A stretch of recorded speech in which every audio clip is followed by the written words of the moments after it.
All right, good afternoon, everyone. I am Tech Chariot, and I am warming up. We are 12:01 p.m. on the 4th of December, 2022. This is the 12th episode of ScriptChat. Hard to believe that we've done 11 of these so far. Today's episode, we're going to have Doc Maggie on as a guest. Doc Maggie will talk to a very unique random map script that he has created. And then we'll do some demonstrations on random statements that may or may not have something to do with how Doc Maggie was able to implement his own random map script and some of his own ideas. And then, of course, we'll open it up for questions afterward. We're just waiting on Doc Maggie to arrive. He should be here any minute. Doc Maggie is a new scripter, which means that he's all young and ambitious and full of dreams and hopes. Hasn't had his hopes shattered yet by a major Age of Empires competition where it's actually supposed to be Arabia, but they don't want to say it because then they'll look bad. But everybody knows that's what they want, sort of thing. So he's got all kinds of ideas. He hasn't had his creative spirits curtailed yet. He is from Croatia. And what else do I know about him? I guess I know that he is a freelance software developer. He's a very busy guy. You can imagine it's a tough job when you're not making big bucks from an external company. You're sort of doing it for yourself. I guess what I'm saying is it can be hard to find people to pay you to do things. 'Cause there aren't that many people with the kind of money to hire a software developer. So I can imagine that there'd be a lot of work involved. I don't know exactly what he develops, but I do know that his background in development has helped him pick up random app scripting very quickly. But I maintain that anyone can do it. Anyone can learn how to random map script. It's extremely simple. The program is very, very robust. It'll ignore anything it doesn't understand. It's not going to throw a compiling error or anything like that. But he wants to show us Maggie Maze. So I'm looking forward to talking about that with him.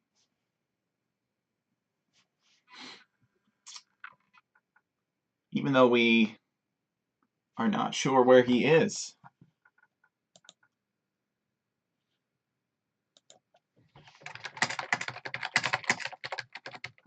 Send him a quick message here.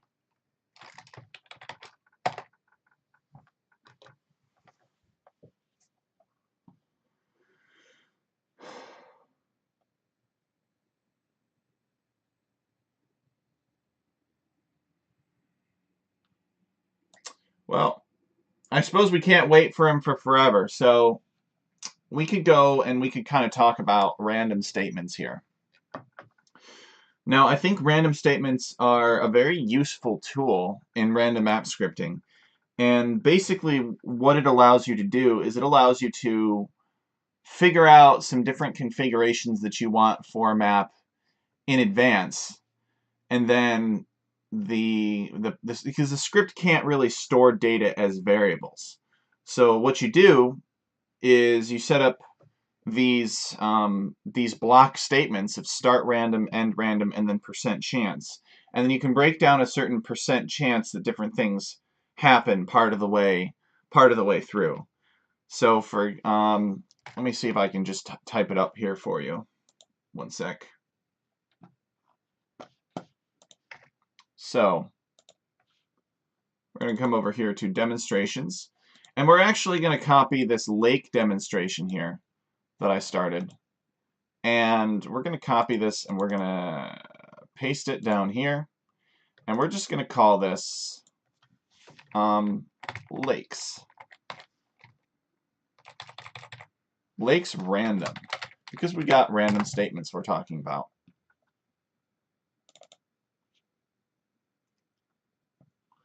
Okay.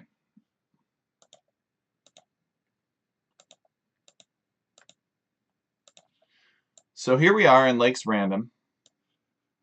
A lot of this stuff we don't need, right? A lot of this stuff is left over from previous demonstrations. We're going to get rid of this, comment that out. We're going to comment the rest of this stuff out. And comment this out. And then we'll comment out these lands here.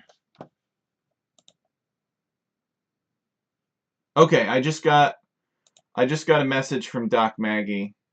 He says he's here.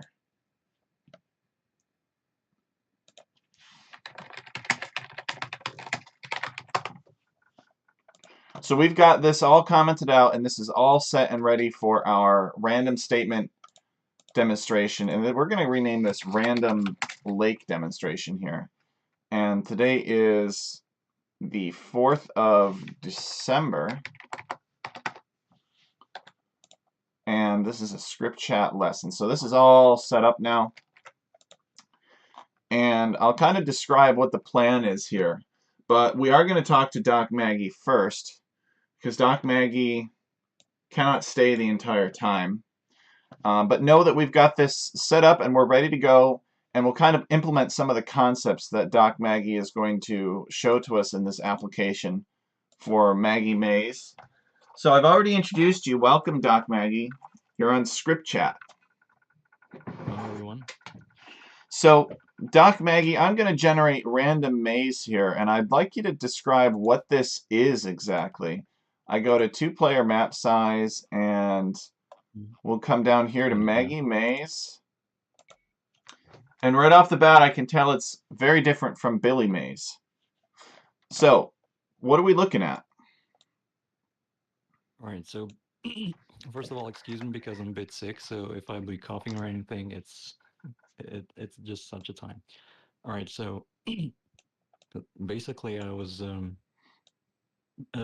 searching in a mod center for some sort of a maze map, like an actual labyrinth maze, and the only one that I saw that came close to it was actually a map we saw in the last week's episode, I think, which sort of cut a few paths outward from your base.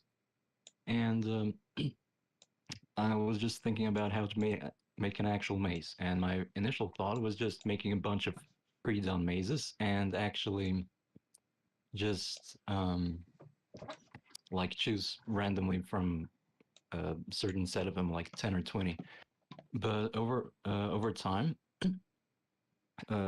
I looked up some maze generating algorithms, and I saw this binary tree algorithm, which was the only algorithm for maze generation which did not include some sort of actual programming. So it was possible inside the RMS script limitations. So do you know what binary trees it is? Yeah, so I did look this up. And I saw a bunch of different algorithms on Wikipedia, actually. It was a little bit overwhelming.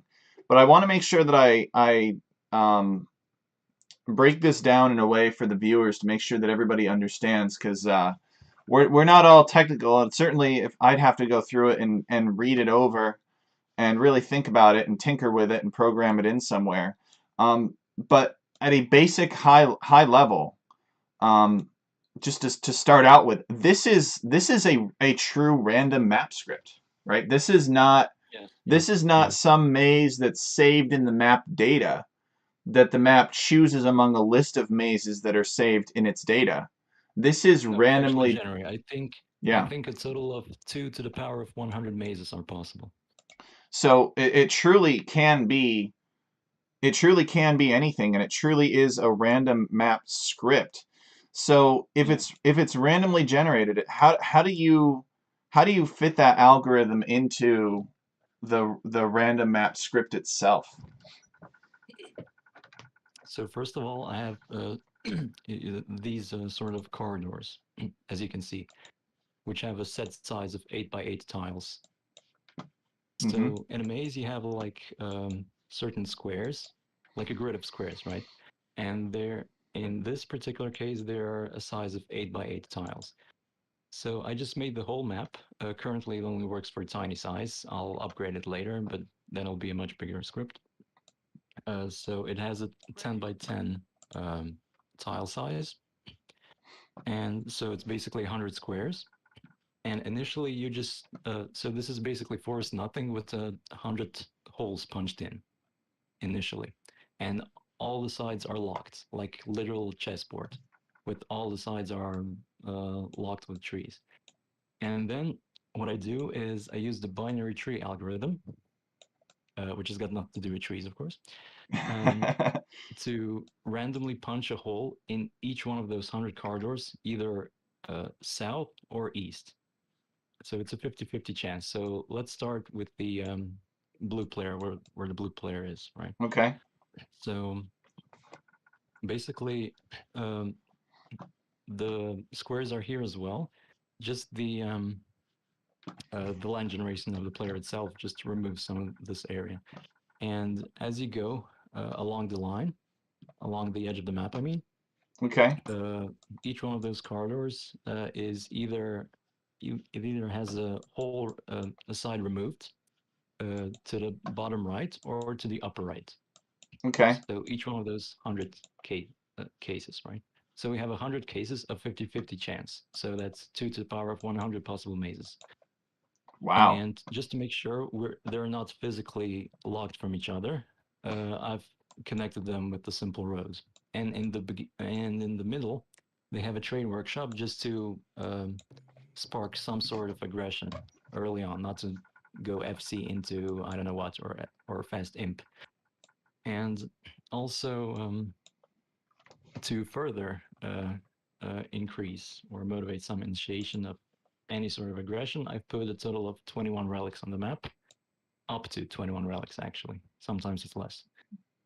Mm-hmm. And resources are completely random, and the players can also spawn with a 25% chance either up, down, left, or right. In this case, they are left and right, and they're always on the opposite sides of the map. So that's basically the gist of it. Yeah, that's awesome. This is a technical marvel, I would say. This is like this, even though this looks like it's simple and it looks like something that somebody might have just like scanned an image and saved that image as lands. The fact that it generates randomly every time is really quite awesome. And it's definitely something that I wanted to have on the show here. Um, so I've got Maggie Maze up here. Let me search create land, and you got 350 land creation commands here. So it's actually really quite impressive given that there are only 350 of these. But surely you did not type out all 350 of these create land commands, or maybe you did. Can you tell us how you compiled this? I've made a short JavaScript file just to generate my text file, which I converted into RMS. So I didn't manually punch that all in. That would be crazy. Okay. Well, hey, you could be really dedicated. You certainly took dedication to write some of it, right? But some people like to be dedicated and smart, and so I definitely appreciate that. So I saw different sections here. It says carving the tunnels using the binary tree algorithm. So what would happen if I were to take this and go Control Shift down, try to select everything below it? Actually, I'm going to select everything, maybe. Go to Shift Home, perhaps? What would happen if I were to comment all of this out? Hold on. Oh, Then the tunnels will I be feel like carved. I'm lost. I just want to I want to show the viewers. Yeah. Okay, here we go. I just want to show the viewers like the different steps. Okay. Maybe what I'll do is let's find And carving. if there was some sort of iteration, any sort of Here we iteration go. in RMS available, it'll be much easier, much shorter. If But unfortunately, there's no for loop, no while loop, nothing. So you have to just manually punch it in. so, we're going to define carving up here, and then we're going to say if carving, and then we're going to go all the way to the end, and then we're going to say end if. I sometimes do this to help collapse my Scripts. Okay, so we can collapse it now. And that section that's carving is now fully contained in here. So because Mhm. we've defined carving, I'll generate it again, and it should look the same, right? But you've got a section of lands there with different percent chances and stuff that do things. And now I'm going to suppress that section of the script so that the viewers can kind of have a better appreciation for what's going on. So we comment this out, and then we'll generate it again without that carving. And you say it's going to look like a grid? It should, yeah. There we go. Look at that. So we get rid of that carving section, and we can see the base grid that he's starting with. Now, your base terrain is, what, forest? I didn't check. Forest, yeah. And Okay, I put 100 lands of base size 4, so okay, 8 by 8 tiles. nice. So that's what all of these lands are initially. Yeah. Cool.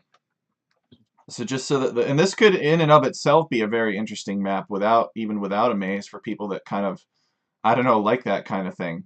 But you know, I will say this about Forest Nothing is a big challenge of Forest Nothing is that there's no building space, and you still don't really know where you're going. So you're using onagers to flatten trees, and um, in addition to trying to find your way toward an opponent like you're going through a maze, you're also creating more building space. But building space isn't as big of a deal on Maggie Maze, which I think is pretty nice.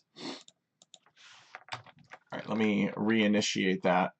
All right, so everything else here, it goes to making the grid. So when you do this on larger sizes, are you going to increase the width of the corridors here, or are these corridors going to remain the same width for the larger Thank you. size? There are two options. Like I can increase the corridor size, of course, or I can just increase the grid size by itself, like to Hmm. be 12 by 12. I don't know, If I instead of the initial 10 by 10. Yeah, tried generating this on a large size, I think what would happen is the map would expand and these it will look really weird.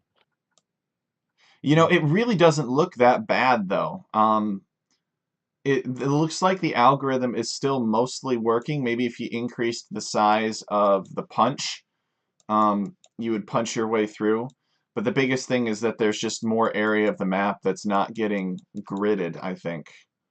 So if I generated it on the giant size, but let's say that I removed the hole cutting punching, and I hit generate again.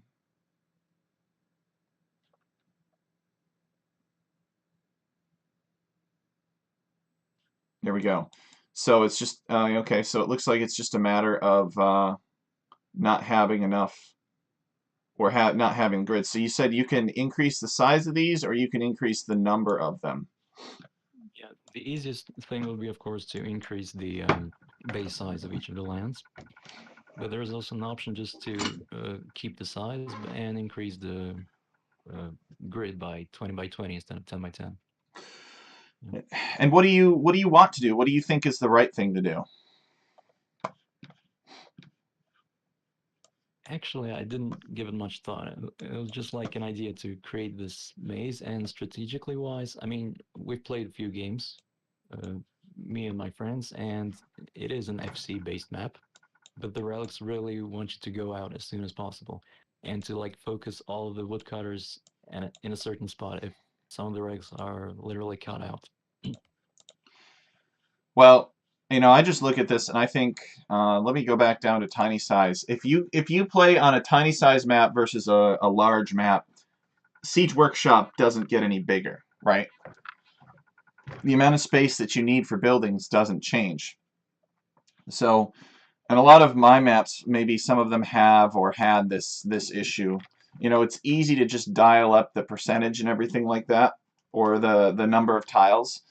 But I think the right thing to do is to go in and actually increase the number of channels here. Um, it's more programmatically intensive because you have to include more information. But it's more interesting to have more channels. So you have the same number of channels per player, essentially. Or if you have, let's say, 4 times the area between shoot, my game crashed. If you have 4 times the area between a two-player map and a large map size, you should have 4 times as many channels, right? Because you have 4 times the players. So every player would get the same number of channels to explore. Whereas if you just made the channels bigger, then there's less of an exploration element to it. But it's your creation, I definitely. agree. You should definitely do whatever you want. But that would be my advice: is if you could somehow make that happen, that would be really well received, I think. Yeah. I just didn't have to make like specific um, lands at specific spots, aka the grid for each of the map sizes. Now you might. I have published a land generation compiler to the GitHub repository. I don't know if you know where that is or if you're interested in using that, but I can set you up with that if you want, if that Yeah. would make your Uh, life easier. Sounds like you have a JavaScript to at least get yourself started with, but Landscribe V5 will automatically write it to the script file. So if you're interested in that, I can set you up with that if you want to tinker with it. It is powered by GNU Octave though. All right, let's get back in here and ingest some more Maggie Mays. I know we have a limited amount of time with you, um, so I did want to ask a couple more questions. Uh, why did the players start so far apart? to sort of emulate a real maze when you have like the opposites entries and exits, sort of. Okay. Let's see, Maggie Mays. So you can either decide to full wall because you're safe because it is a forest intense map and you're far away. So you can either choose to do that to go for a faster boom, or you can just roam freely and collect as many relics as you can because there's, like I said, up to 21 relics on the map, which is really useful. Plus a trade workshop to fight for in the middle. Okay. Well, the the trend, which I'm sure that you're familiar with, or maybe you've made this calculation and you've determined that this is where you want the players to be relative to each other. But the general rule of thumb in Age of Empires is the closer that you are to your opponent, the more aggressive the game will be earlier on. So if you were to move these players to, let's say, maybe here and here, so move them in like 50% of the length of this, of half the length, maybe 25% the total length That'll of be this cool. Like road. then they can explore in the back of their base, and the opponent wouldn't even know that he's exploring. Possibly, yeah. I mean, it's something that we actually played Border Dispute yesterday on stream, and that's the one where they all start out in a circle, basically, right around the center, and they've got 15 or 20 boars, and it's complete chaos, and everybody's luring boar early on, and then they expand out into the map. Um, Maybe you could have a situation where they kind of spawn very close to right on top of each other in the center, and then it's just more interesting because you don't really know where the maze is going to take you, right? Or maybe they start right next to each other, and then there's a guarantee that they're going to be blocked off by some forest that they have to chop through, or they can go through the maze to get to each other. So people are towering each other's wood lines and such. There's all kinds of opportunity there, but I could definitely see this being played at a high level. As long as there were, as long as we, as before the tournament, you could figure out a way to make all strategies viable on it. Um, So there Go ahead. So there are basically two issues that I have with the map at this point. Actually, just one. Two things I wanted to mention, but one issue. One is that I've increased the number of wood per tree from 100 to 200 just to like keep it as maze-like as long as possible until you get to Andres and stuff. Mm-hmm. And the second one is some resources just don't spawn. It's probably due to the initial maze generation lands being in the Mm. way of gold and stone spawning for each of the players. So there are actually in the script parts that make the gold and stone spawn, but they don't spawn like except if they're neutral. Like, as you can see, there's a bunch of gold and stone neutral in the land, but none next to the players. Although I said set place for every player and max distance a few tiles. Mm-hmm. Yeah, we can help you out with that. That's not a problem. I've got an actor area program that doesn't care about neutral lands, because I ran into the same problem when I was making random map scripts. Like I would paint the map in lands, and then min distance, max distance to players wouldn't work because it also avoids neutral lands as well, which you've got all over the place, which is a good thing because it's making this gorgeous maze. But the disadvantage is that player-assigned resources will not spawn properly. So we could definitely give you a hand with that for sure. That'll be great. Um, and I think that's realistically the only problem, on except the other, that of course that it doesn't transfer to bigger map sizes yet, which would be proportional to maybe increase the base size of each of the corridors from 4 to 5 tiles and then 6. Mm-hmm. I'll have to see it manually. Yeah, and that's easy to do, right? Yeah. You can scale it according to the edge length of the map, or you can carve more corridors in if you have the time to do that. Now, final question: if this road weren't here, would the players still be able to find each other? That's the downside of the binary tree algorithm. It's the easiest to program, to make, and even fully implement in RMS, which is amazing. But the downside is that they are completely randomly separated. They can be completely open or completely closed. Nothing is guaranteed.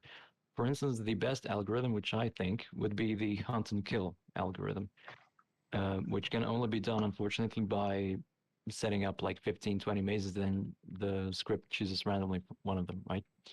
So, and in this case, they're just, one can have like literally just its initial base and he's closed off completely. And the other could have the access to every relic on the map, which is not fair. That's why I Mm-hmm. need some sort of connection between them to make the map open and accessible to every part of the maze. So it's not just for aesthetic purposes, it's for a guaranteed playability purposes, actually. Okay. Yeah, that's smart. And normally connections go absolutely haywire when you have lots of lands, but as long as you're careful to only connect the player lands, then it works just fine, as we see here. Okay, so there is not a guarantee that players will necessarily be connected, but we feel that there are enough corridors and enough of a labyrinth structure that everybody's got a relatively, and enough resources that everybody has a relatively equal access or opportunity to get to the relics, to get to their resources, and to be able to build. I'm looking at this, and I've done several generations. There's some pretty weird generations. Like, look at this. I mean, red could come all the way out and tower this over here, but blue has a similar corridor. Oh, he could come out to here. But look at red can come all the way down here and around here. He's got quite the thing to explore. But blue is actually kind of trapped from this corner here. He'd have to cut through too. But I don't know how much the players are going to be exploring the maze versus going off to kill each other. They might explore the maze more so if they're further away. Who knows? What about wall ability? Have you considered? I know I said I was the last question, but one more question is: have you considered having any kind of unwallable terrain here to guarantee that somebody can't just hide in the corner? What are your Actually, thoughts not about crossed my that? mind. That's a fine idea. But, is there any sort of terrain that um, like can strictly disallow walls but not other buildings or stuff? There isn't there? Uh, No, there's shallow terrain that will allow walls but not buildings, but there's no terrain that will allow buildings but not walls. You can always go in and change the rules of the game, of course, and you can just remove walls from the map, although that's not recommended. But you got some options to tinker with it. I really think you should pull these players closer together, and have it sort of be an adventure about going out and exploring the maze, But maybe there are technical challenges, like maybe, you just don't have an access to the outside. Maybe if you did pull them closer together, then blue would be completely trapped in, whereas red would have holes to the outside. I don't understand the maze well enough to know if that's possible.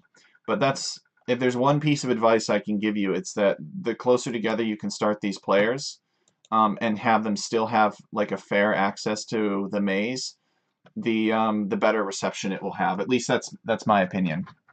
I definitely agree. The explorability to whether to venture forward to see what your opponent is doing or to venture somewhat safely but not know what he's doing is also an option to like go to the back of your base, closer to the edge of the map. That gives options where they're closer together, I think.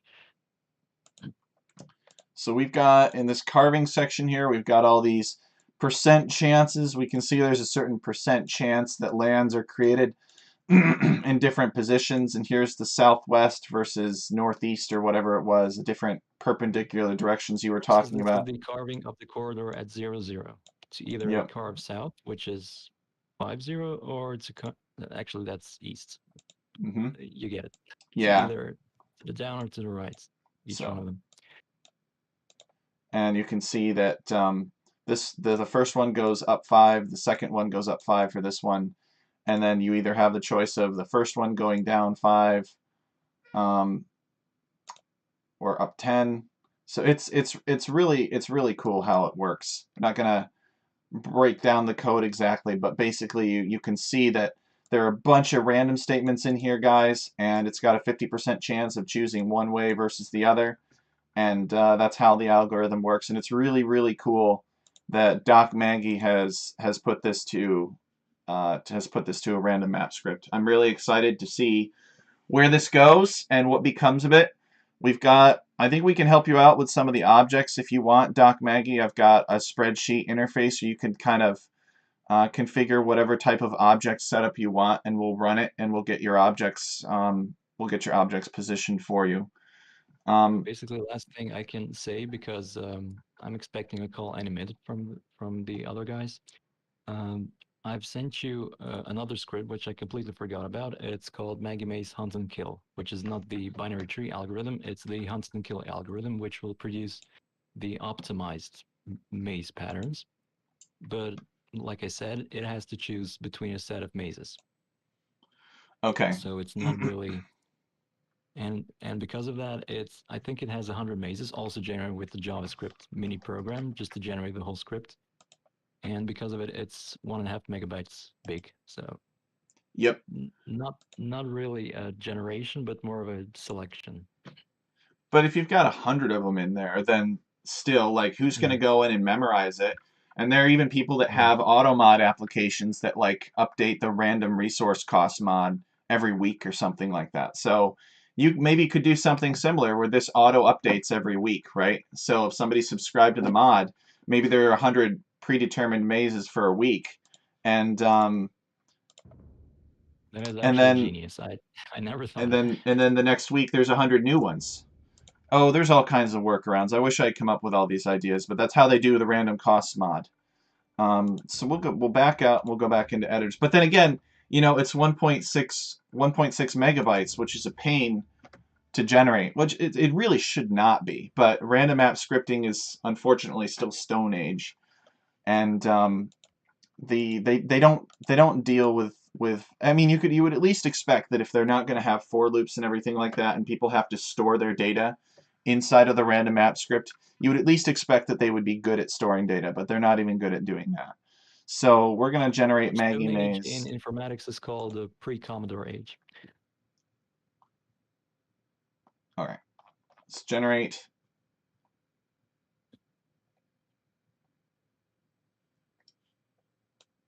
So this guarantees that the players are connected because the algorithm is more complicated, but it's not something that a random map script can execute.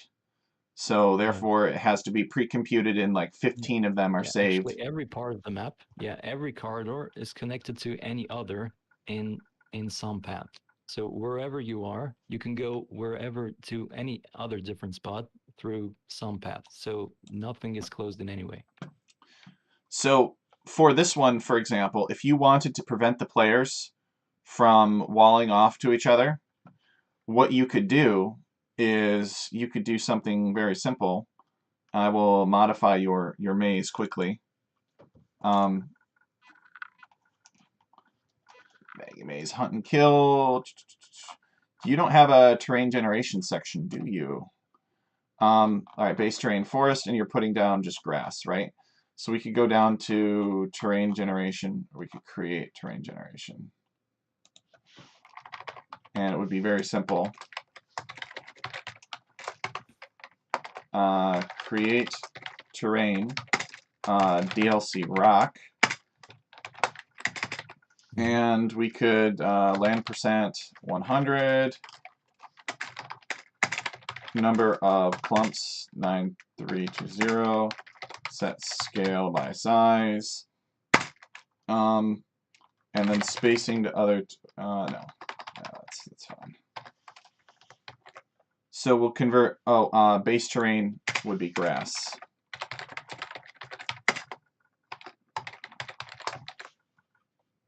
So basically, to convert all of this grass into DLC rock.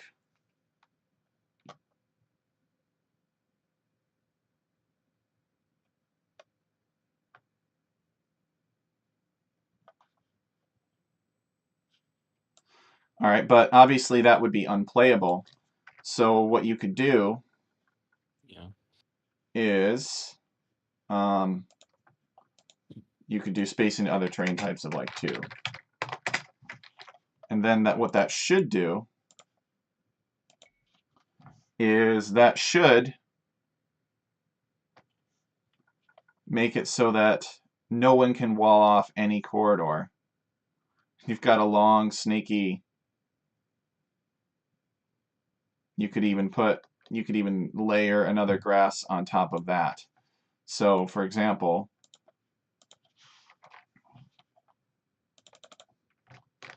copy that, paste that there. We could create terrain grass, base terrain DLC rock, and then space in other terrain types at perhaps 1. So that would create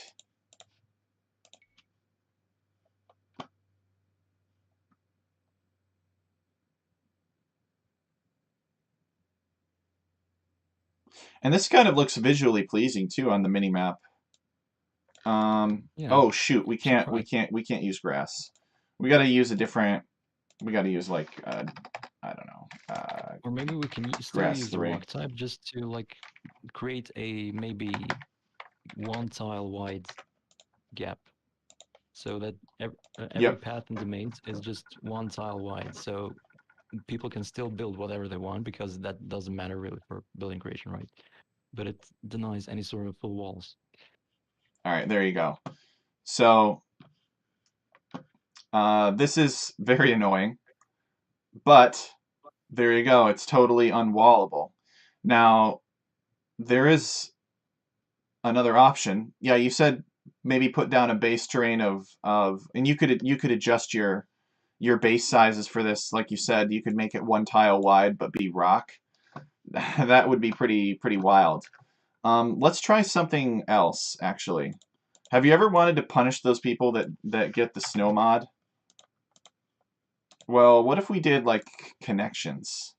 So come up here to Maggie Maze and turn off the activity bar. And let's look at connection generation. Yeah, right there. Default replacement terrain, road 2. And let's copy this.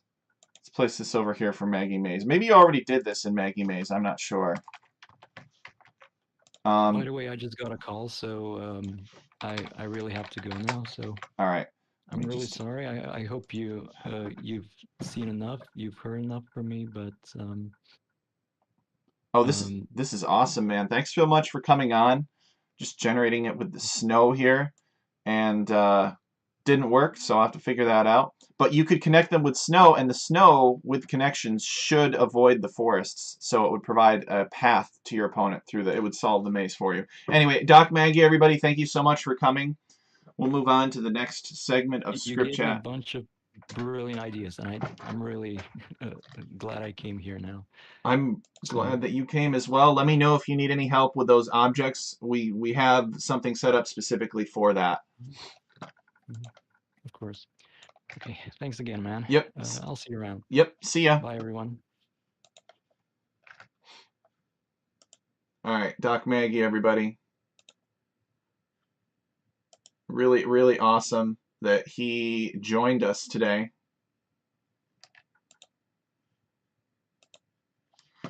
So looking forward to seeing what he does with this maze. This maze is totally awesome. Greeting? All right. So let's go to the next phase of the show, which is text lesson. So we're going to close off of the Maggie maze here, which is really too bad that there's no way to get this algorithm to work, that there's like 15 different. I mean, who's going to explore all the mazes, right? As long as it's not played on explored, you're not really going to know. I do think it does need maybe some pop, some a different color or something. All right, anyway. So we will stop looking at this, and we'll kind of get back into how exactly he does this. So Maggie May's hunt and kill, the hunt and kill algorithm, which is basically pre-computed with all these different lands, right? There's no percent chances. But in the Maggie maze, there is percent chance. And I'm not going to show you how to make a maze like this because this algorithm is very complicated. And frankly, I don't fully understand it myself. But what I can do is I can at least show you guys how to work with some basic random statements here. So we're going to close these down, and we'll go over to Lake Random, which has a base terrain of dirt here. And that's literally the only thing about it that we've declared. That and behavior version 1. So let me remove my headphones. So we got started on this. Let's come over here and let's go to Lakes Random, and we'll hit generate. We should confirm that we basically just have an empty map full of dirt. Not much going on here. Because we haven't said that we want anything to be going on here. And I thought, well, wouldn't it be cool if you had like the ultimate hybrid map and you did not know whether or not you'd have 4 lakes or whether or not you'd have 2 lakes or 3 lakes, anything like that. Actually, 2 would be probably be unfair. But first things first, let's get the players to spawn. Just so that we have a basis to compare so that we know what looks fair and what looks unfair. So let's do that.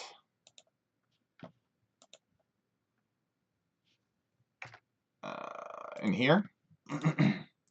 So this is the first thing that we're going to add, which is create player lands. And oops. We're actually going to uncomment all these based on the weird way in which it is done. And we're going to comment these ones out. So we just have create player lands right here. Okay. Save it. And, oh, let's give ourselves some town centers too, so just to make sure that we can see the center of these lands wherever they are generated. So we will create object town center. So we're going to uncomment this, and then we'll comment this out, and this out. Okay, and so town center time. All right, good. Town centers, I mean, they're perfect squares. They're elevated. I don't necessarily know that we want to elevate them yet, but I think for now we're going to set them to elevation 1 here. So that comes from the base elevation being 5, which we didn't check. So we'll set the base elevation here to 1. And these player lands have a terrain type of dirt, and they're placed on a base terrain of dirt. So to help us sort of see this a little bit better, let's just change the terrain type for these player lands to grass. So it'll be at base elevation 1. There's no land percent. They're just going to be squares. And here it is. Okay. So tiny 2-player map size, the base terrain being dirt. We could change that over to something maybe a little bit more appropriate later. But we got a couple of players here, and that's it. So let's think about this for a second. If we just did 2 lakes, let's say that we did a map that we wanted to do a 2 lakes map.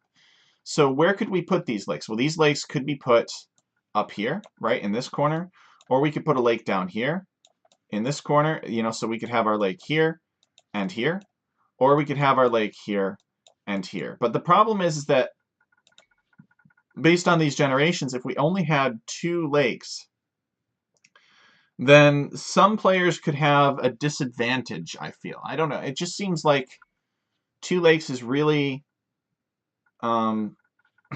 is very risky. For example, blue would be, if the lakes were top and bottom in this case, red would be further from both lakes, and blue would be, like, the total distance might be about the same, but the total distance isn't what matters, right? You're not going to dock 2 ponds immediately. You're going to want to dock 1 pond. And blue would have an easier time docking a personal pond back here if we only had 2. Actually, he would in fact be much closer to this one back here. And if we had 4, he would be further away. So I guess 4 lakes would be a lot safer. I'm going to come up to 8 players too. Help me. Here we go. So a little bit of intersection here. If we decreased the base size, that would help out with that. But, oh, this is a tiny map size. No wonder. Whoops. Look at our starting pattern here. So let's do a couple. I want to elevate all of the player lands over the lakes. I know it's a little bit more complicated, but I do think it's ultimately the right thing to do. And I also want to introduce the possibility of several different lake configurations. I want to allow lakes to potentially be in the middle, or have 4 lakes in the corners, or have some lakes on the halfway point and the edges here. So that's what I'm looking for. So we will need to place those lakes with lands, but I think I want to be kind of careful here, because I don't want to place the lands. I want these lakes to primarily be formed by the player lands avoiding or growing and avoiding the lakes. So we're going to see if we can do that here. So we're going to start out with standard 4 lakes, or we're gonna pre-program these configurations in, and I guess we'll do that in the land generation section. So we're going to start random. Okay, and that's telling it that we're basically starting a random statement, end random, and then we're going to do %chance and %chance and %chance. Okay. So these are 3 different configurations.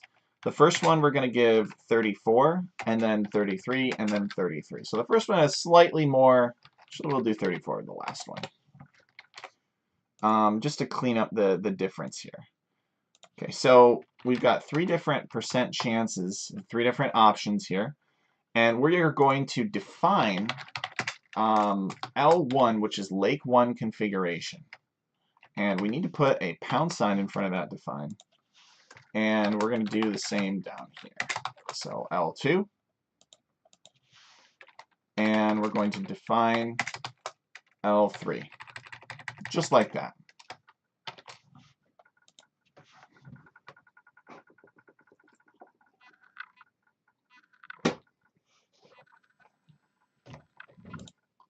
So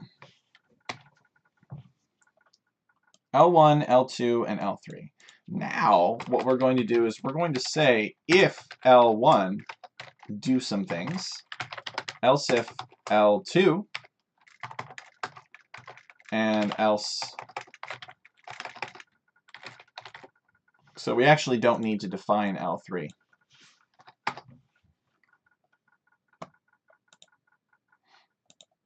And we don't even need this % chance here either. So this will allow us 3 different possibilities. This doesn't have to add to 100. I don't think. All right, and if. And we'll test it out, and if it doesn't work, then we'll add that final possibility there. It's been a while since I've worked with these, but we'll figure it out pretty quick. So in the case of L1, we want to give ourselves some notes here that says the standard for lakes configuration. Okay, and L2 is the modified, and we're going to put something in, we're going to say corners here. The modified for lakes configuration, and this is going to be midpoint edge, and then otherwise lake in the center.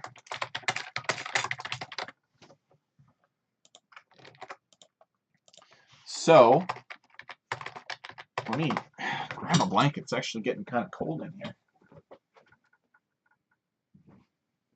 Okay. Here we go. I'm back.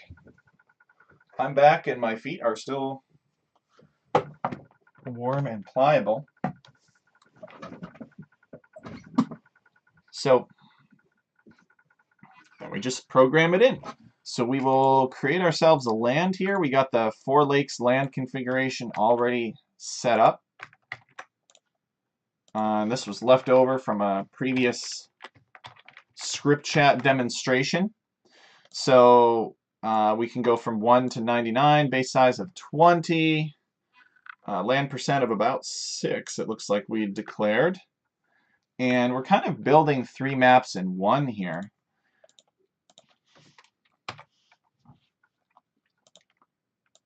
And otherwise, if it's L2, then we will put this at 150, and this will be at 51, and this will be at 50, 99, and this will be at 99, 50. So let me think.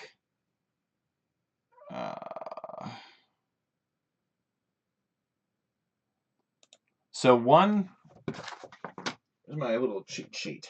Here it is.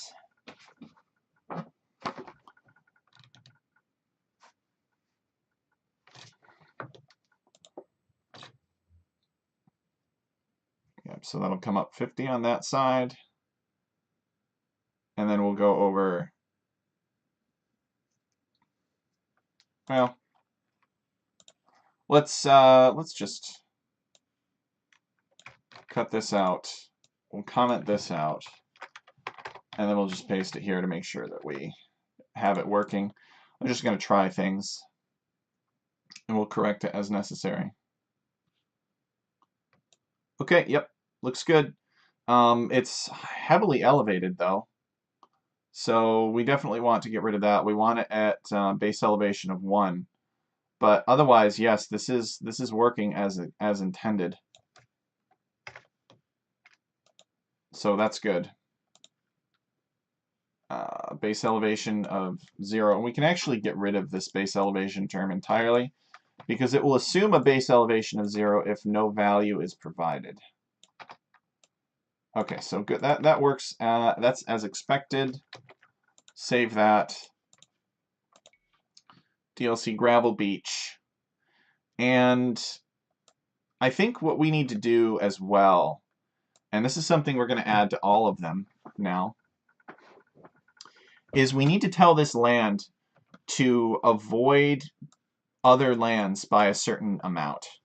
And to do that, we're going to use a special term in the random map scripting, space and distance to other zones, I believe is what it's called. So let's see.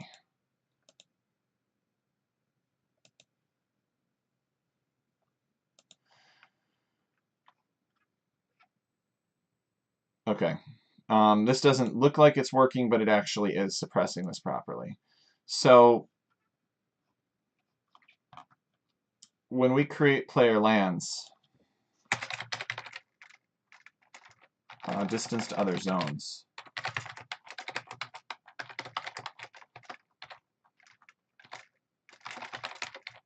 we'll add distance to other zones here, and we'll have that be 4, and then we'll have that appear in each of these as well.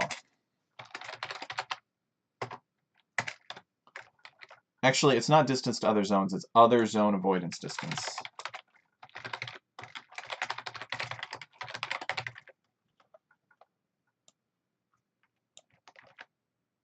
Okay, and let's add that in here.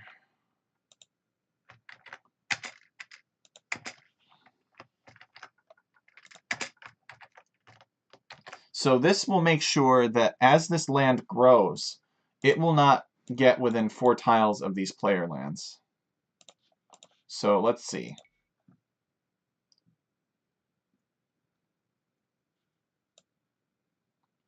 Okay, and that is indeed the case. So that's kind of fun. And these lakes are they're sort of really random, and I really like it, actually, how random these lakes are. They're sort of like inverse bays almost, if you will, but they get reasonably close to the players. So I think it's fair.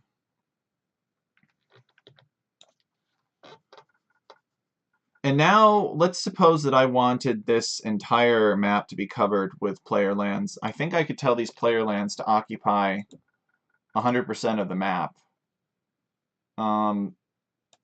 But there is maybe a slight problem. So land percent, what happens if we make these player lands 100%? I bet the player lands avoid, yes. They avoid each other too. And it looks like they also maybe sort of struggle to get over here as well, which is unfortunate. But we could probably polish that up with terrain generation. Now, I think if we gave all of these player lands the same zone, though, that would be avoided. So if we gave these player lands, let's say zone 1,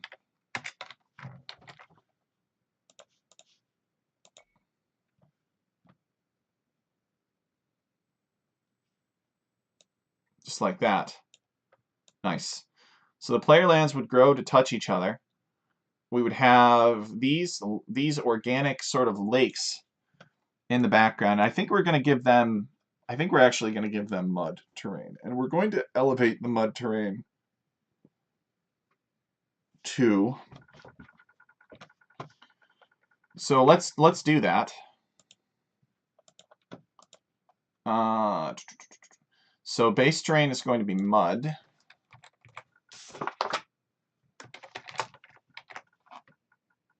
And we need to define mud. So we're going to come up here and we're going to say constant mud, which is number 76. And then we're going to go into the, so this will, first of all, this will change it to mud.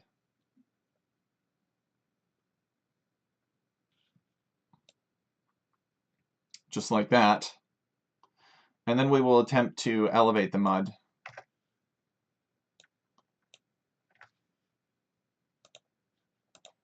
So we will come over here, and we'll comment this one out, and we'll repurpose this to create elevation 1 from base terrain, mud. Number of tiles, lots. Hit generate.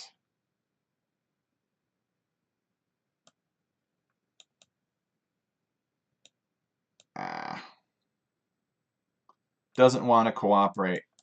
Too bad. It's that darn other zone avoidance distance. We've actually got a pretty big mud flat over here, which is kind of cute. Okay. Well, so we have a couple problems to fix then. First one is let's get rid of that, right? And we'll keep this seed so that we can have a better way of estimating whether or not this is working properly. Okay, but there is another problem though, and that is that we don't want this to be a big mud flat field. Well, first of all, let's add our terrain layering and just see how that looks. But I guarantee we're not going to like it. Could be improved upon is what I'm saying. We like everything. This is your dream, right? It's whatever you want it to be. But I want grass to reach the corner here. Okay, so it does look handsome. There's a big mud bar out here. I think we could do a little bit better than that. So I'll tell you what. Let us give these lakes, because these lakes are being created with their own lands, we'll give these guys different zones. So we'll have him be Zone 2, Zone 3, Zone 4, and Zone 5. And then we'll increase their other zone avoidance distance to 8. So these lakes will avoid each other by 8. But they'll avoid the player lands by 4, because the player land, it chooses in the event of a conflict. Let's say these both have a different value for other zone avoidance distance. It will choose whichever one is smaller. So it'll have the same avoidance to the players, but they'll have bigger avoidance to each other. So let us keep this seed and we'll try generating that again. These lakes are now further apart, which is what we want, right? We want the grass to be able to extend into the corners here. And I think we are going to reduce this other zone avoidance distance by a little bit so that we don't have such big honking. Let's maybe increase this to 2 or decrease this to 2. So we don't have such big honking mud bars here.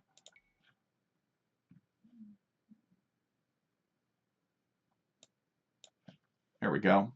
So it's a little bit thinner. And then we actually could go in and try to elevate all of the mud, which would be fun.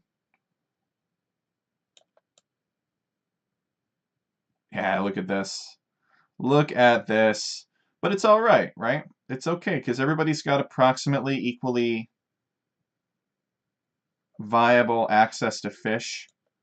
I mean, I guess you could argue that if blue and purple were enemies, purple could get to blue's fish a little bit more easily. So maybe we do need to kind of like tamp this back a little bit, but that's easy to adjust later. Let us reinstate this elevation of the mud. And we could always go back into, and we could always change the mud at elevation 1 to grass again. Yeah, this is just to get like these muddy bars here.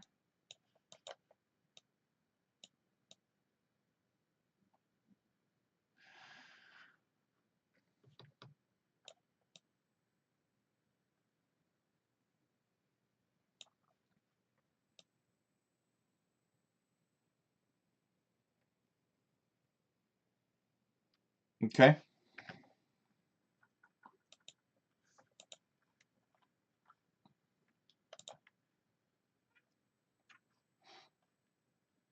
Let's see. So we can come in here to our terrain generation. We could create terrain. Actually, I'm gonna repurpose this one. I'm not gonna comment that over. And we're going to create terrain grass, base terrain mud, and all of this other stuff is good. We're going to do height limits 1 to 1, and there's no need to set avoid player start areas.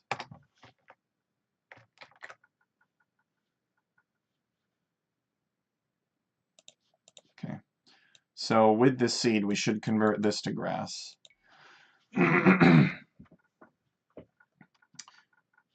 Just to show that it can be done.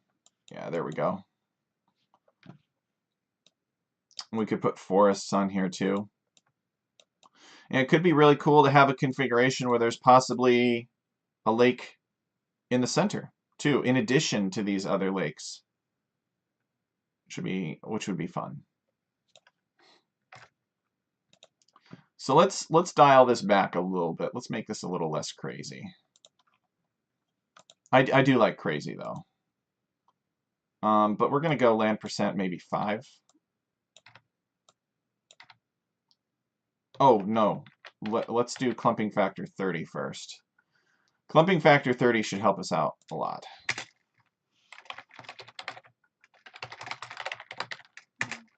Help the land clump up a little bit more uniformly and nicely.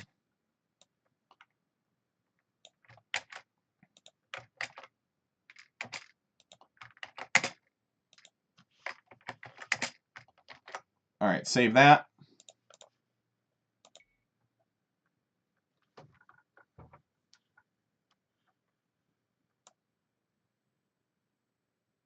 It didn't have as much of an impact as I was hoping.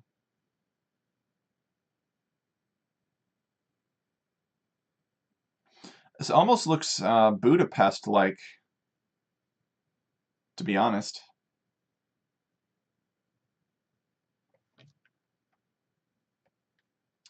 Except you don't get multiple town centers.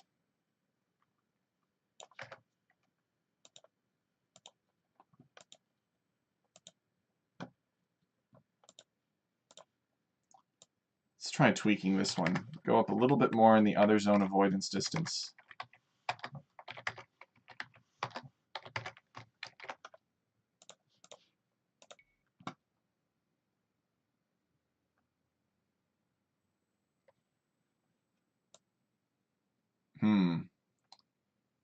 Looks even more Budapest-like.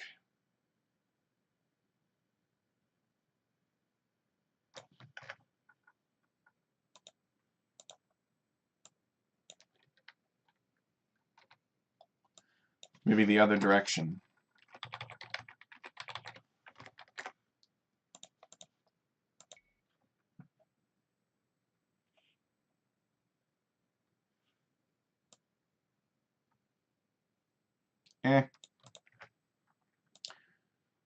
No, I think 8 is the right number. 8 is the right number. We just need to reduce the land percentage.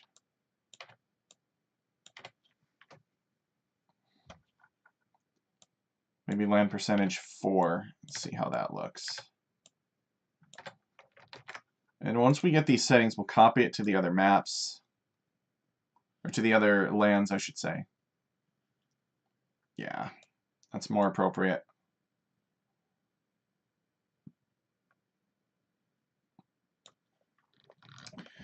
Now, wouldn't it be cool if we had, you know, like we had one of these lakes in the center somehow? Wouldn't that be awesome? I'm trying to think of how we would even do that. Let's see.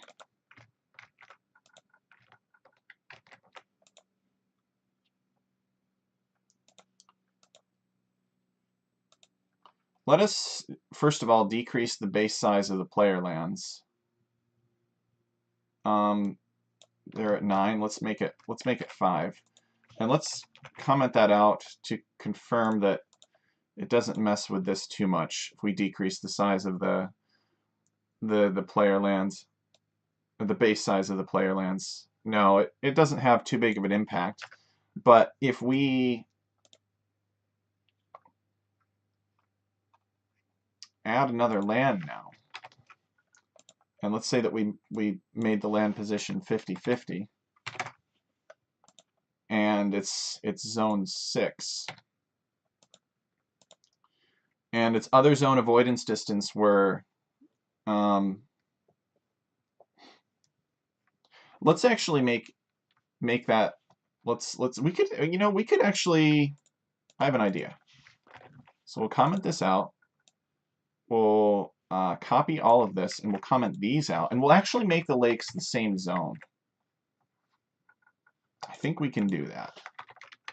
If the lakes are small enough, we could make them the same zone and maybe connect them that way. I don't want to use traditional connections because connections happen after elevation. So if we made a lake in the center and connected it, its new water would be at this elevation, elevation 1. It would come up, stay at that elevation, and then go to the center, which is not what we want. We want the water to be elevation 0, because otherwise it just doesn't make sense. So let's try this other idea that I've got here. So we'll have this all be zone 2, and first of all, we'll just keep this, and this other zone avoidance distance isn't going to do anything now because these are all the same zone. But the other zone avoidance distance for the player lands will still be doing something. So these are at zone 2. All right, let's hit generate here. And I don't think they're big enough. Yeah, they're not big enough to try to merge together here. And we could even make like a larger lake out here, maybe even with borders. We could make like, not a lake, but another land for that lake to avoid. So it sort of pushes these lakes in toward the center. It should be a lot of fun. But let's come over to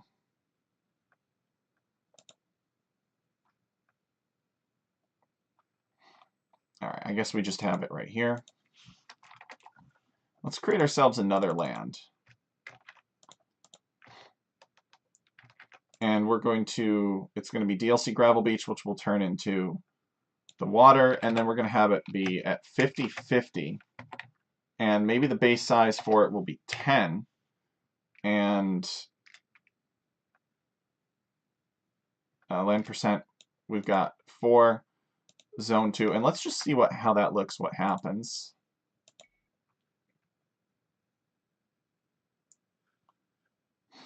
So we've got another lake in the center here. And if we wanted to try to get this lake to connect to the other lakes, we'd have to dial up its land percentage. So if we did like land percent 10, it would try to expand into the player lands, but it would not be allowed to do so. So it would have to go around. You can already see it's trying to like push into these. It should actually trump the base size. I'm not really sure what's going on with that. Really? Are you telling me that's the maximum size that this thing can occupy?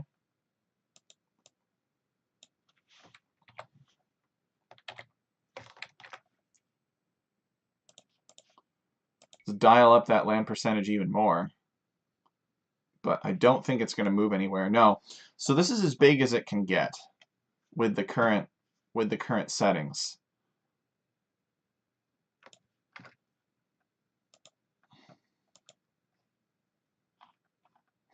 Player lands are blocking it. I mean, I don't think that this base size is unreasonable. Let's go down to base size 3 and see what impact that has.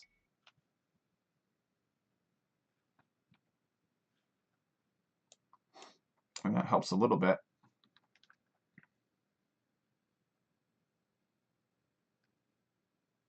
But it's not observing the other zone avoidance distance the way that it should. But in theory, it would be really cool if we could get this lake to connect to the other lakes somehow. But I don't think we can. Don't think there's a good way of doing it short of some very deterministic methods.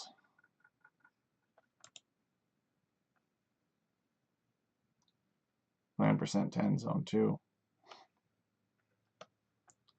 Zone 1. Other zone avoidance distance of 2.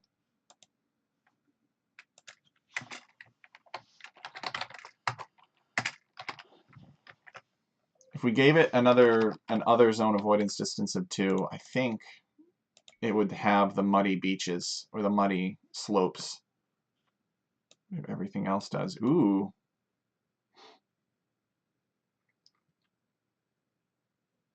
So it connected with this lake. That's a good sign. What happens if we increase its land percentage up to, let's say, 20?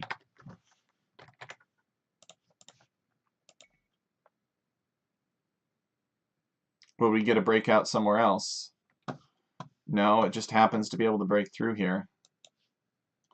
Let's do some random generations and see how reliable that is.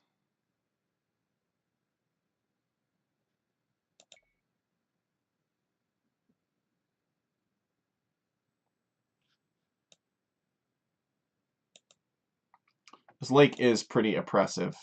It's a pretty big lake. I think in this configuration there are just too many lakes.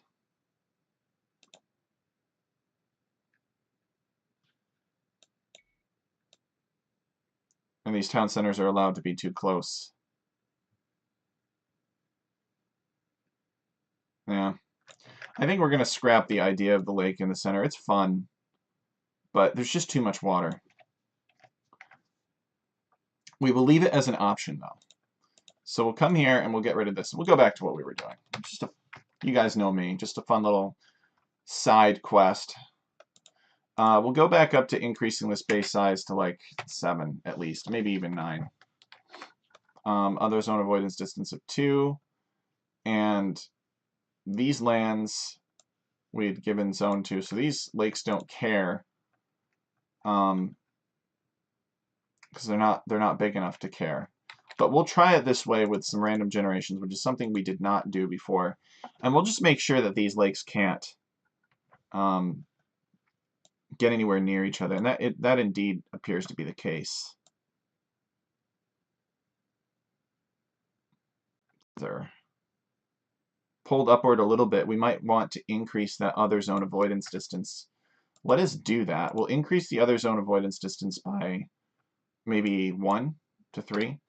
And we'll pull these player lands in just a little bit, maybe to 27.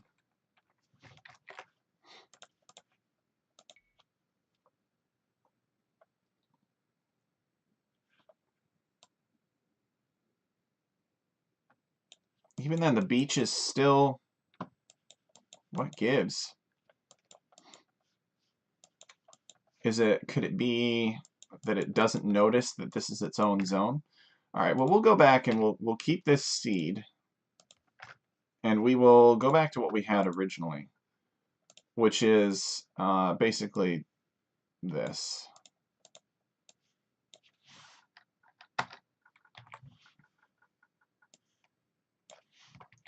Will help us simplify the script too.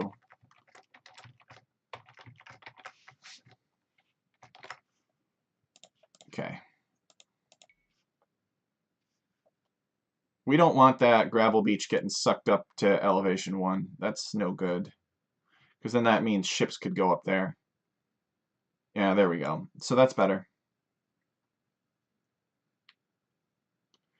Anyway, so that's a possible configuration for a lake. And the main idea that I want to show you is now that we know that we like these settings, actually let's decrease this back to 2. Because that worked when we had these zones declared in an other zone avoidance distance. And that should thin up this mud bank just a little bit, which is what we want. So that's good. And of course, we can always go and do the terrain generation, and we could add some big forests. So just for cosmetic purposes, but we'll do that later. Actually, I always do that while I'm waiting for you guys to ask questions. So we'll take this and we will cut this, and we'll paste this down here. And we'll actually emulate all of these, and we'll also cut it, or copy it now. And we'll paste it here. The land positions are going to go 199, so we're going to set them back to what they were. 1, 1. This is 99, 99. And this is 99, 1. The whale. All right.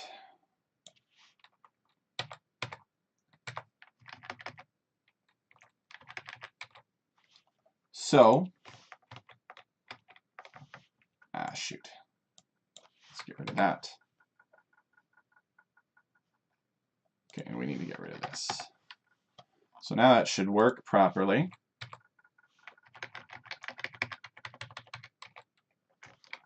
Save it.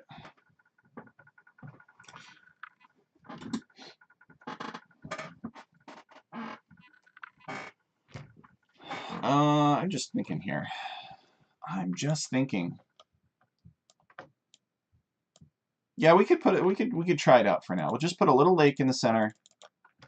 We'll copy this and paste that there. And we only need one of them, so we're going to call it just Zone 2 in that case. So we don't even need to give it its. Well, we should give it its own zone, but we won't need an other zone avoidance distance because it's just going to pick whichever one's smaller, which is going to be this one. So we will get rid of the rest of this, though. We don't need that. And it needs to be at 50-50. Okay. So we got 3 possible configurations for these lakes. We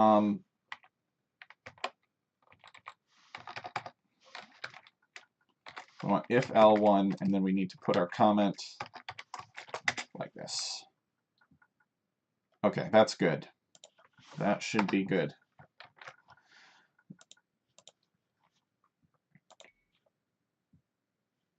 So we're on the same seed, but in this case, we actually have the central lake here, and it looks like it's a little too small. It makes sense too, right? It makes a lot of sense. But don't worry, you guys, because we have a couple of options, actually. We could decrease the size of this lake further, but I actually think this lake is fine for 8 players. So what we need to do is we need to, when we create these player lands, these created player lands are only going to be applicable for these configurations where the lakes are like on the edge of the map or in the corner. We're going to need a different set of created player lands for the case where the lake is in the middle.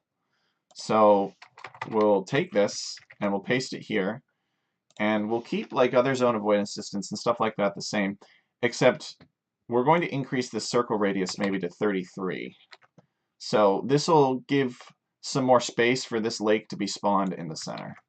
And then we'll save it. We will keep this seed because we know that this seed should result in neither L1 nor L2 being chosen, so we'll have the lake in the middle. And as you can see, we've pushed these players out a bit, but the appearance of this lake hasn't changed very much. So probably what was happening is this lake was not ordered to grow as large as it should have been ordered to grow.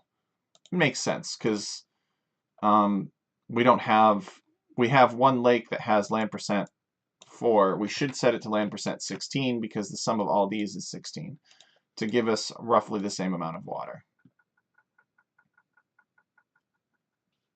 There we go.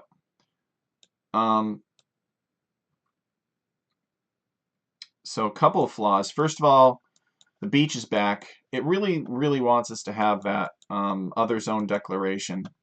So we will put that back in.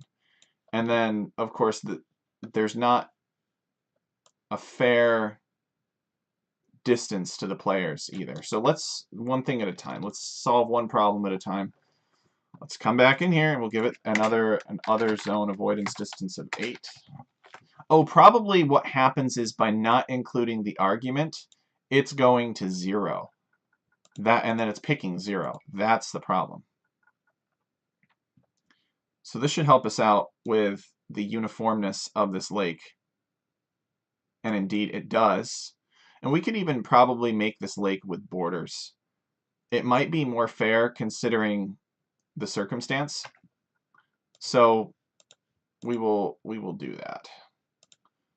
So instead of, well, we'll leave all of this in here. This is all good stuff. But we'll use borders to make sure that it doesn't get too close. So we'll have top border, maybe like 40%,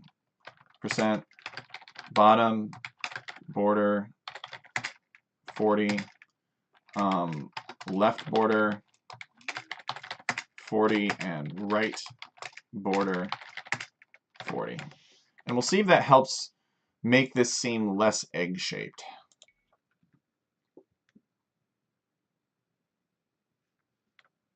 Well, that's boring. Just a perfect circle, huh? We can maybe relax that a little bit more.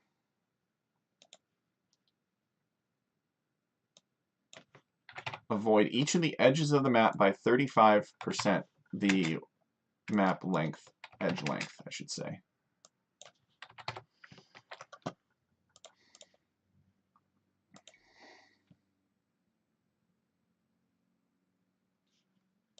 There we go. I like that. It's a little bit more fair, but it's still not like a perfectly constrained lake.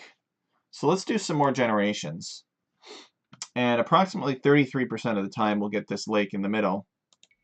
Otherwise, we should get lakes on the borders. And it looks like our track record for this lake in the middle is impeccable. There we go. Okay. So we got the corner lakes in this case.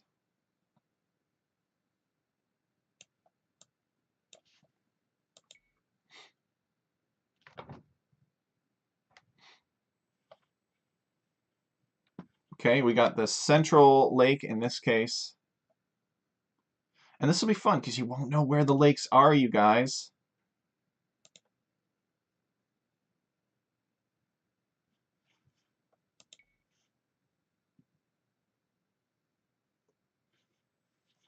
More corner lakes.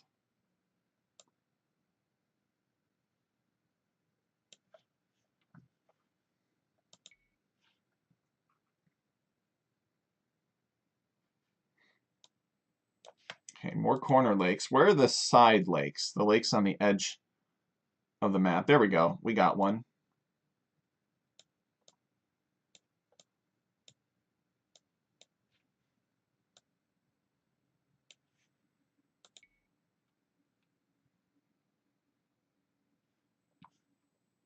So it's kind of lakes random then. You don't know what kind of lake configuration you're going to get.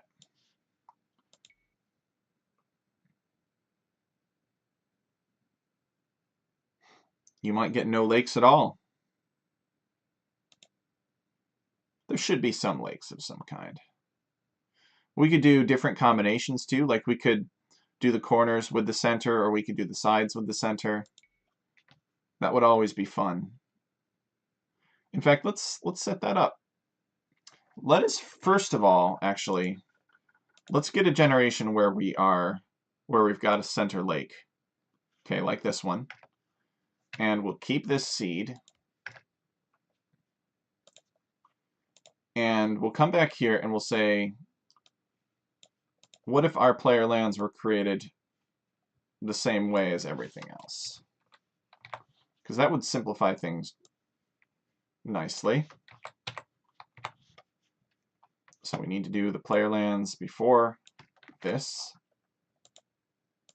Okay. So we'll paste it here.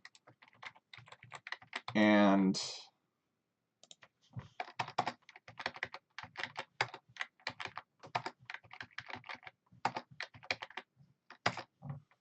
okay.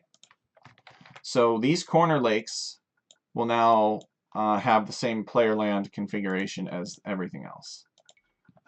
So this one was a little bit closer to the center, I think. Yeah, that's still not bad. I mean, gray's a little bit closer than orange or purple, maybe. But like it's not a big deal. It's still a small pond in the middle.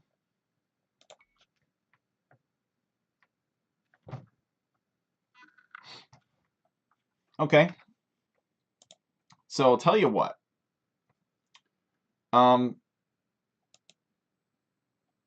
Let's do OL1 and OL2, and these are the outside lakes. So there's a 33. We'll say that there's a 33% chance that you will have outside lakes that are in the standard configuration. There's a 33% chance that the outside lakes will be at the midpoint edge instead. And there's also a 33% chance that there will be no outside lakes, you guys. So it can totally compound, if you will. And then this is going to be what we do for the center lake here. So we're going to do this again. And we're going to say Control-C and Control-V. And then we're going to have a different random statement, if you will. So this block of code right here controls what the outside lakes are doing, the lakes outside of the player lands, radially speaking. And this one is going to control the lakes on the inside. So the lake or lakes on the inside. So we're going to have IL1, IL2, and yeah, so let's do if IL1,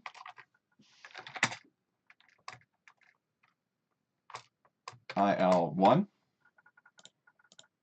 okay, else if IL2, else, and then end if. So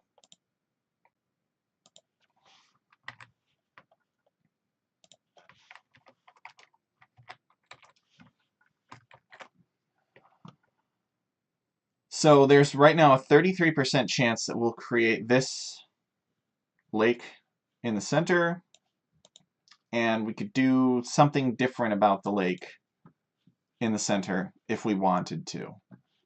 So we could make it maybe a little bit smaller, could make it a little bit larger. Maybe that's what we do.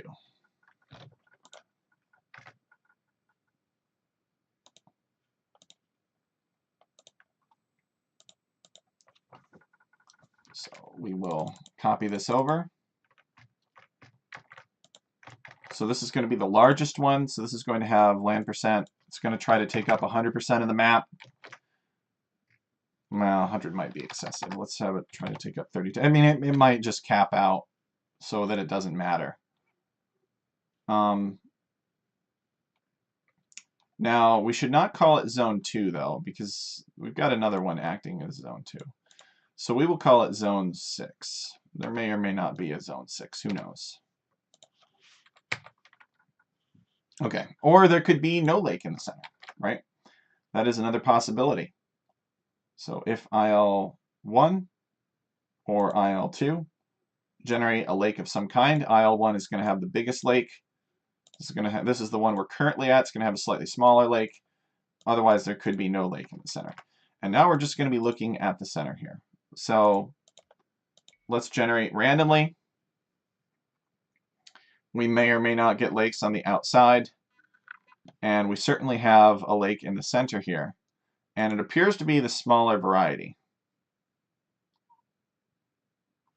And in this case, there is no lake in the center. So this is like a 4 lakes map right here.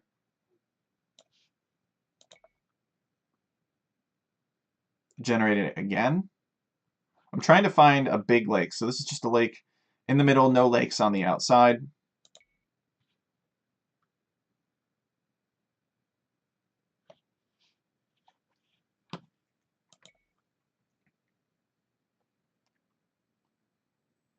No lake.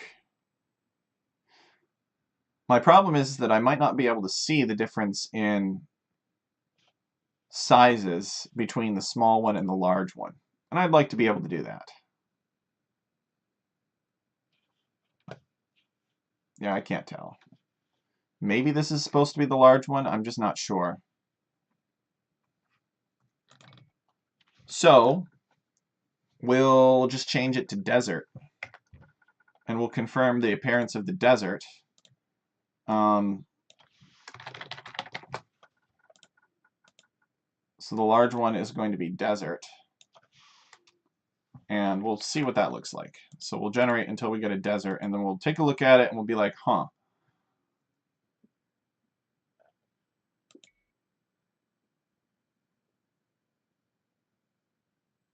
Nothing.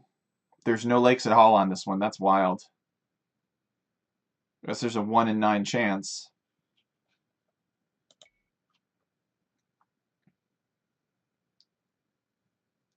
Hey, Bird Fan says 4 Lakes is my favorite 1v1 map. Well, Bird Fan, you're going to love this map. This is going to be like Lakes Random.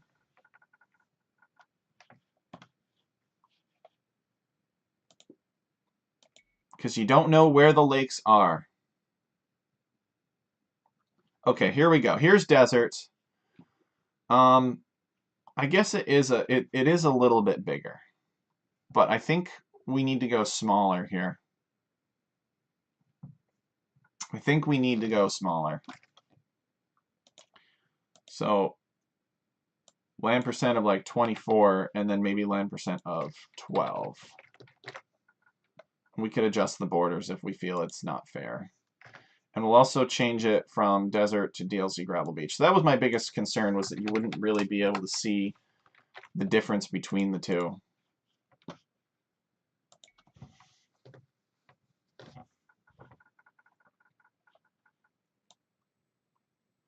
So in this case, it's Mediterranean. Or it's similar to Mediterranean, I should say. Yeah, so this is an example of a bigger lake. See if we can find an example of a smaller lake.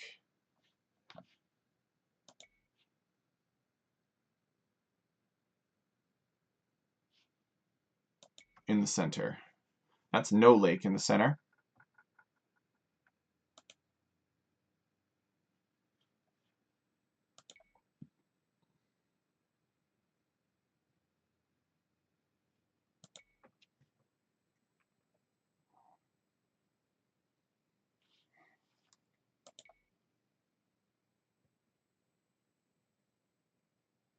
Yeah, I don't see it.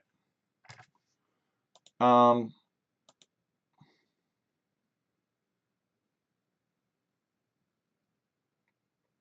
right, well, we'll rip this out. We'll comment everything else, and then we'll just paste this here. And we'll force it to show us what its idea of a small lake in the center is. Yeah, that's not small enough. Maybe like land percent 8.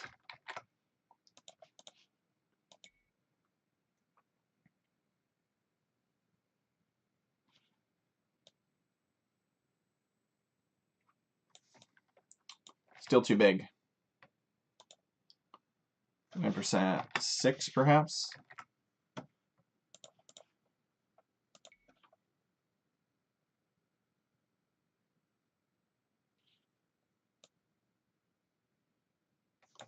I wonder if the base size is too large, and that's the issue. The base size is 20.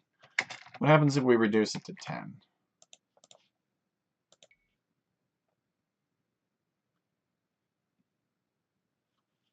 Okay, that's much better. Yeah, I like that a lot better.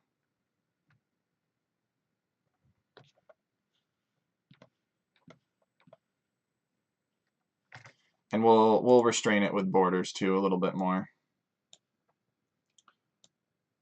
Like border 40, 40, 40, and 40. So you're basically designing 3 maps at once.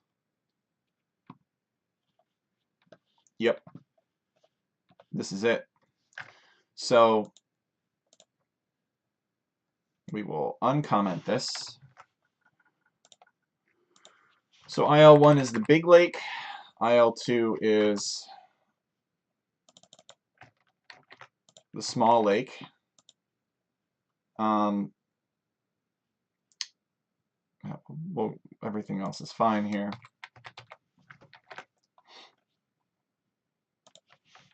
And I don't think that we can connect these lakes, unfortunately.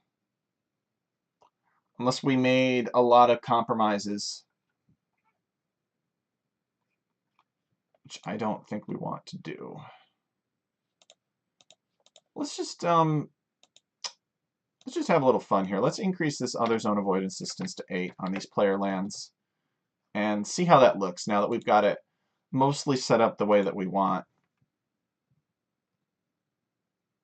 So these player lands, that's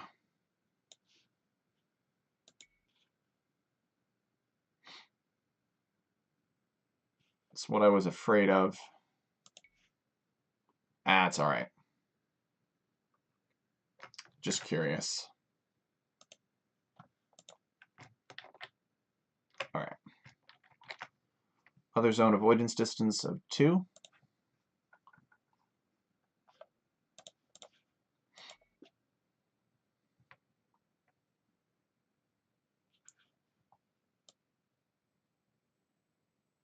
So you can come back here and hide in the corner potentially.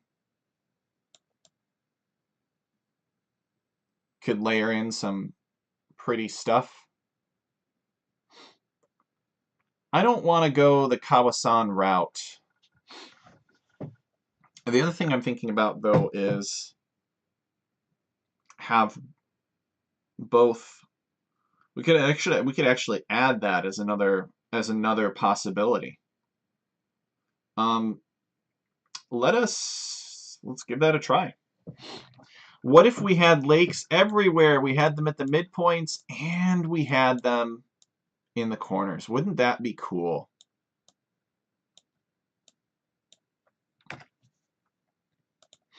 But let's try something first. Let us try not having zone 6 here, because we're going to need zone 6 if we're going to have lakes in the corners.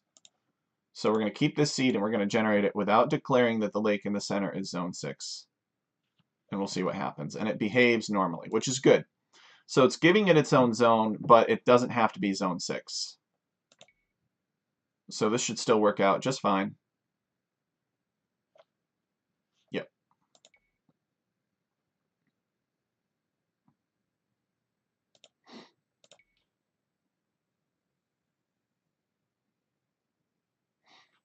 Okay.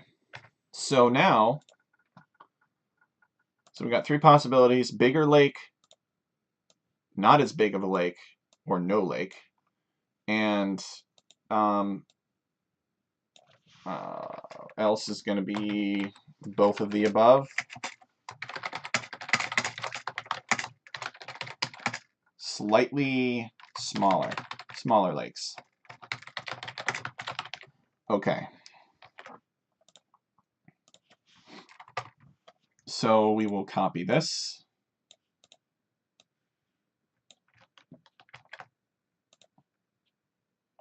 Oh, actually, we want it to be neither. So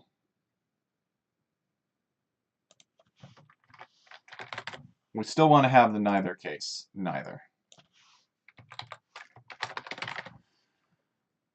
Okay, so if OL1, else if OL2, and OL3.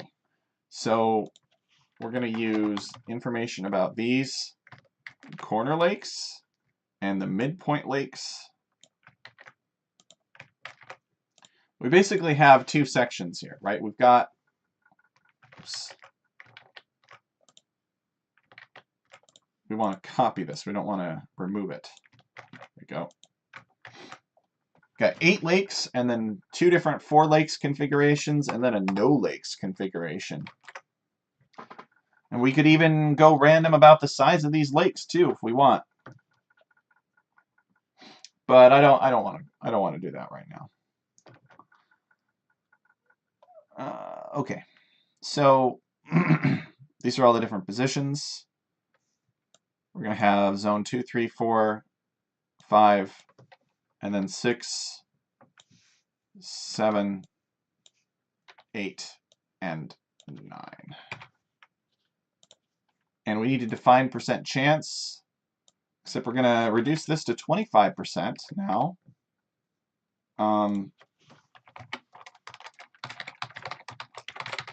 percent chance 25, and we're going to define OL3. So we have a 25% chance of generating 3 different things, and if the third thing is not generated, which is the remaining 25%, then there will be no lakes out there. Okay. And let us reduce the base size to 10.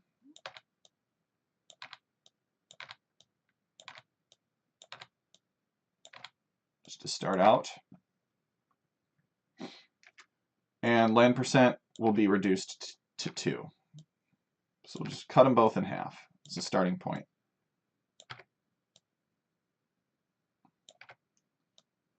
We might need to reduce the base size a little bit more, but we'll see. Let's see if we can get it to appear.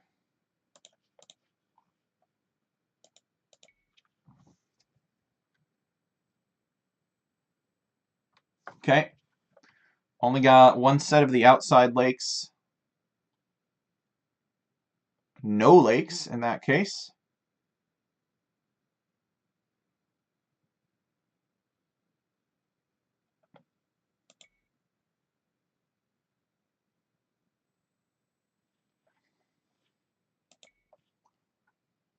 Single lake in the center. Hey, thanks for stopping in, Bird fan. Thanks for being the one. It's been pretty quiet otherwise. Okay, so we got lakes on the outside. And can we get it to show us? Ah, there we go. Perfect. Look at this. Another possible lake configuration.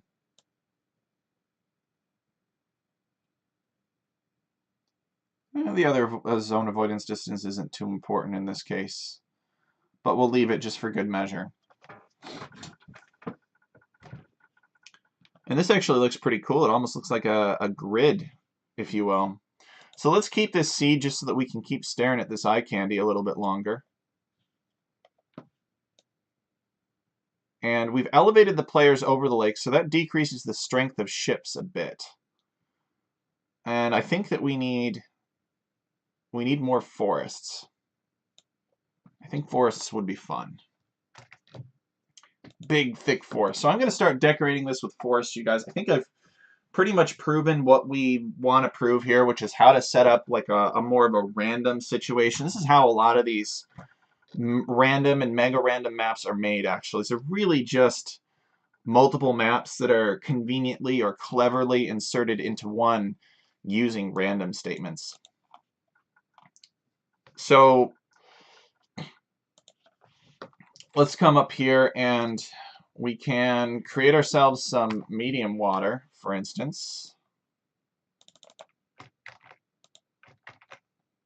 Create terrain medium water. Base terrain water. And number of clumps is a lot. Land percentage is 100. Space and other terrain types is going to be maybe 4. And set scale by size, that's fine. So then we'll be putting medium water in here.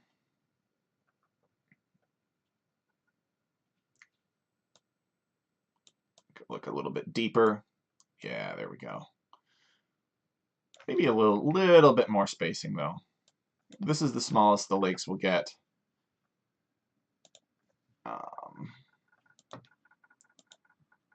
Or we could do 3, and then we could actually insert deep water.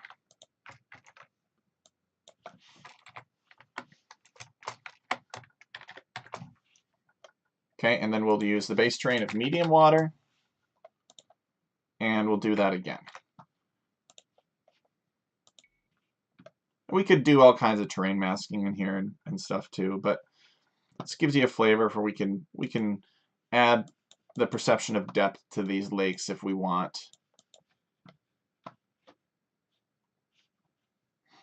So if we were working on a tech chariot map, we would, instead of like an instructional map, we would totally be doing that. Let's add some forests in now. Let me know if you guys have any questions, because I'm basically just prettying this up a little bit while I wait for questions. And if there are no questions, I will end the stream.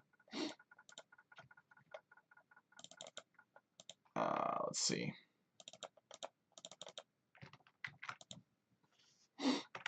So we will create terrain, and let's just make ourselves some pine forest.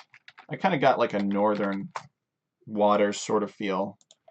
And we're going to put it on grass. And the number of clumps is going to be maybe, I don't know, 64 clumps. Land percent is going to be large, maybe 10% of the map at least for now. And height limit's 1 to 1, but that goes without saying, so we can get rid of that because all the grass is already at 1 1. And we'll set scale by size here.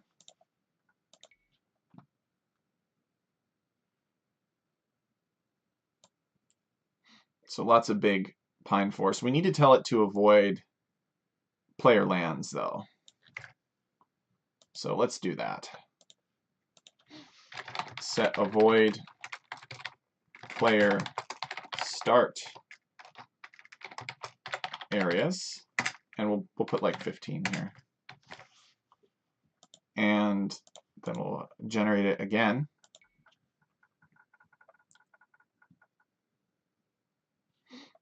And this should be pretty acceptable regardless of what lake configuration is selected.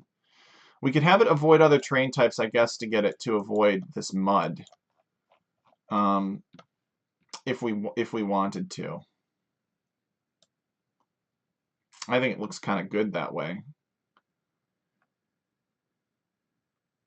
And we could even make it random, honestly. Like we could come up here and we could dial this up to land percent 20, for instance.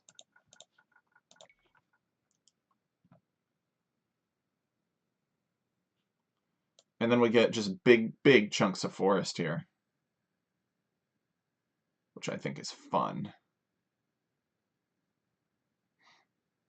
So I like that. That's actually probably what I would keep. And it's, you know, it's far enough away from, you know, nobody's going to say, well, I didn't get good wood opportunities because there's just so much wood. I think we are going to do space and other terrain types of like 4, just to keep these forests from getting too close, given how big they are, to the lakes. Yeah. Big forest patch. That might, you know, it might be too much. Might need to increase the number of clumps from 64 to 72, perhaps. Break it up just a little bit. Yeah.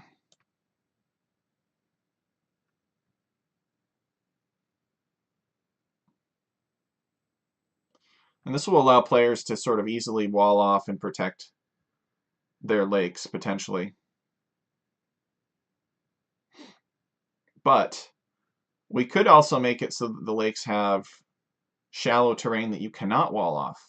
But that would make controlling the lake a little bit more important. I'm not sure how much I want to do that.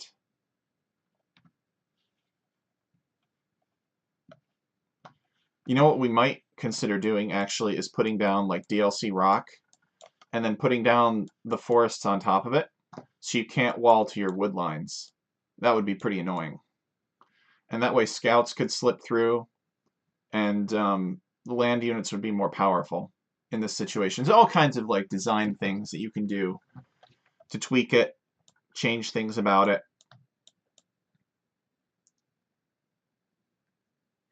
The other thing that we can do is we can make it random. And we don't have to use these random statements down here. For instance, we could start random. Final thing I'll show you. End random. And then we could plug this directly in here. So we could do percent chance 50. And then we could have a 50% chance of this. Or we could do percent chance 50, 50% chance of something else, possibly. So land percent could fluctuate between, let's say, 10 and 20. So we hit generate again. And this appears to be the first option. Oh, whoops. We lost all of our excess lakes. Look at that. Hold on. So big forests or smaller forests. And this looks like big forests again. So we'll generate it again. Yeah, and you can see this one is clearly smaller forests. Smaller forests on the larger lake configuration. So we don't have to do it that way, though. We could simply, if that's the only thing that we wanted to change about it, we could get rid of that, and we could do land percent is RND, which is a random number between 10 and 20. And then save it. It'll generate a random number between 10 and 20 and use that for land percent. So this will actually be any random number, though. So it actually gives more possibilities, which is fun.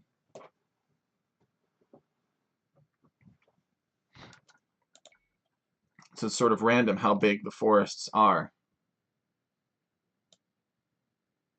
But anyway, I hope that you guys have enjoyed. I hope you found this sort of random crash course on random statements for Age of Empires mapping to be informative. We had Doc Maggie on at the beginning, and he, in this case, we got just a standard land map here. And Doc Maggie gave us, he showed us actually with his map a demonstration of what you can do with random statements in Age of Empires. It doesn't just have to be about the creation of lakes on a lakes map. You could make an entire maze out of it. You could pretty much do anything. You could even have it select from a list of other maps, basically. You can use include DRS, and then it could go off and include another map instead. So there's all kinds of stuff that you can do. And I hope that you guys enjoyed, and I've given you some ideas. I will post this script in the video description. We'll update it to include this script so that you guys can take it and tinker with it, add all the objects that you want, configure it or tweak it or change it however you want. But until then, we are approaching 2:00 p.m. Been at this for 2 hours. It is the 4th of December, 2022. I really appreciate you guys being here, for coming and checking it out. And I will see you guys next week. Thank you so much, and happy scripting.